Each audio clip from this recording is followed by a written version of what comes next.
Batman 89 comic series is continuing with a new story arc. And we may have had some influence on it. Last week, DC announced that the series would continue with an arc called Echoes, returning are writer Sam Hamm, artist Joe Quinones, and colorist Leonardo Ito, with Andrew Marino as editor. DC released the following description. You want to get nuts? Let's get nuts! After Harvey Dent's crusade against Gotham and Batman, the Caped Crusader has disappeared without a trace. In his place, ordinary citizens have taken to the streets to root out crime. As innocents get hurt, the question on everyone's mind is the same. Where is Batman? The cover features our first look at the Burtonverse Arkham Asylum and reveals that the villain will be the Scarecrow. But up above Batman is the image of a smiling woman who we all presume to be Harley Quinn. This has led most Batman fans to conclude that this comic will be inspired by the unmade script Batman Unchained, written by Mark Protosevich for director Joel Schumacher, which also features Scarecrow and Harley Quinn as the villains. You can check out our video here. Joe Big Dick Quinones himself told us that they had plans for Harley, and issue 2 of the Batman 89 comic actually introduces a character named Dr. Q who has controversial opinions about Batman. Presumably, this will be the Harley Quinn of the comic. That Harley was also modeled after Madonna, who was reportedly considered for the role in Batman Unchained.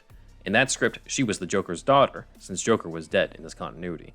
It'd be interesting to see what connection this Harley has to Jack Napier. We'll also see if Batman will hallucinate Jack Nicholson's Joker, like in the Unchained script, this time with Michael Keaton's Batman hallucinating rather than George Clooney's. Joe Quinones also released concept art of the Scarecrow, giving us a closer look at his costume as well as Dr. Jonathan Crane. While Schumacher's choice for Scarecrow in Batman Unchained was Nicolas Cage, many have pointed out that Crane appears to be modeled after Jeff Goldblum, who was a popular rumored choice in the 90s. Even more intriguing, however, is the concept art for Batman, who appears to have upgraded his costume. The notes specifically state that his batsuit evokes the one that Keaton wore in The Flash, as evident around the abs and the shoulders. Bruce Wayne also appears to have dyed the grays out of his hair and given himself a new flat-top haircut. Maybe Bruce is going incognito or undercover in this comic. Bruce's undersuit also appears to evoke the quick-change Bruce Wayne action figure, with Quinones actually designing a way for Bruce's batsuit to form around him, truly making for a quick change. The undersuit also evokes the way that Bob Ringwood designed the batsuit Under Armour for the Batman 89 film. But what caught our eye the most was this bat suitcase, which appears to be a new way to deliver the suit for Bruce Wayne. This design comes from the flying bat suitcase of a 1990s commercial for the Choice Hotels Batman sweepstakes, which tied into Batman Returns. Something big is coming to Gotham City, and it's bringing money and prizes to Choice Hotels like Quality, Comfort, Clarion, and Sleep. Just enter the Choice Hotels Batman Returns sweepstakes. Pick up an entry form at any Choice Hotel, and you could win one of thousands of great Batman prizes, like a Plymouth Voyager, or a Choice Batman suitcase containing $250,000 in cash.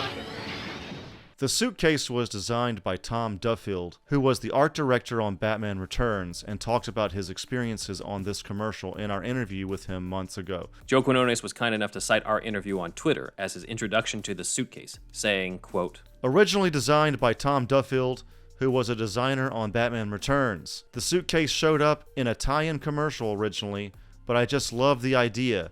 First became aware of it through your interview." This means that Superhero Stuff You Should Know had a small influence on this comic. The first issue of Batman 89 Echoes is set to release on November 28th, and I'll be hunting for Easter eggs as usual. The Superman 78 comic series continues as well, with its first issue set to release November 7th. We're due to cover that series soon. Big thanks to Cody at Nostalgic Nebula for making the interview with Tom Duffield possible. And thanks to our research assistant Dan for the visuals on this video. If you're a fan of the Batman 89 comic, check out Newverse Creative's Batman 89 Shadows Part 1, an audio drama adaptation of the previous arc, adapted and narrated by myself, which means it contains a few Easter eggs in the narration that aren't in the comic. You can also support our Patreon at patreon.com/superherostuffpod. The $5 tier gets you a weekly show every Friday. We have $100 to go to reach our $300 a month goal. Help us reach that goal, and we'll celebrate by covering Tim Burton's Superman Lives. You can check out my short story, Shortcut to Happily Ever After, at Metaphorosis magazine. And please go to www.metalforce.ninja to check out my currently ongoing Kickstarter campaign for a feature film that I am set to direct and produce. Basically, just think Power Rangers meets Stranger Things, but a lot bloodier and scarier. Thanks for watching, and as usual, tell all your friends about us.